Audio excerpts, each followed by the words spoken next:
మద్యం సేవించి వాహనాలు నడుపుతున్న మందుబాబులపై కొరడా జుడిపిస్తున్నారు సైబరాబాద్ పోలీసులు. ఎన్ని చట్టాలు తెచ్చినా, ఎన్ని కేసులు పెట్టినా, జైలు శిక్షలు వేసినా మందుబాబుల తీరులో మార్పు రావడం లేదు. ఇష్టానుసారంగా మద్యం సేవించి డ్రంక్ అండ్ డ్రైవ్ టెస్టుల్లో పోలీసులకు పట్టుబడుతూనే ఉన్నారు. ఒక్క మార్చి నెలలోనే 1956 మందిపై కేసులు నమోదు చేశారు ట్రాఫిక్ పోలీసులు.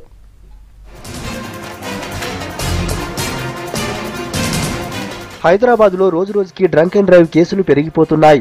మద్యం సేవించి వాహనాల్ని నడుపుతూ డ్రంక్ అండ్ డ్రైవ్ తనిఖీల్లో పట్టుబడుతూనే ఉన్నారు మందుబాబులు.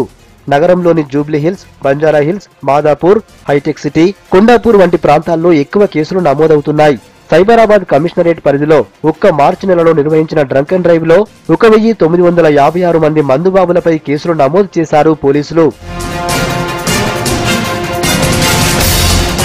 డ్రంక్ అండ్ డ్రైవ్ లో పట్టుబడిన మందుబాబులను కూకట్పల్లి, మేడ్చల్, షాద్నగర్, రాజేంద్రనగర్ కోర్టులో హాజరుపరుస్తున్నారు పోలీసులు. ఇందులో 500 మందికి ట్రాఫిక్ పోలీసులు నిర్వహించిన బ్రీత్ ఎనలైజర్ టెస్ట్ లో వచ్చిన పర్సెంటేజ్ ని బట్టి ఫైన్లతో పాటు ట్రాఫిక్ అవేర్నెస్ కు సంబంధించిన శిక్షలు విధించాయి కోర్టులు. ఈ డ్రంక్ అండ్ డ్రైవ్ లో 1164 టూ వీలర్లు, 110 త్రీ వీలర్స్, 662 కార్లను సీజ్ చేయగా 20 హెవీ వెహికల్స్ ను పట్టుకున్నారు పోలీసులు. డ్రంక్ అండ్ డ్రైవ్ లో 18 ఏళ్ల నుంచి 30 ఏళ్ల యువకులే ఎక్కువగా పట్టుబడ్డారు.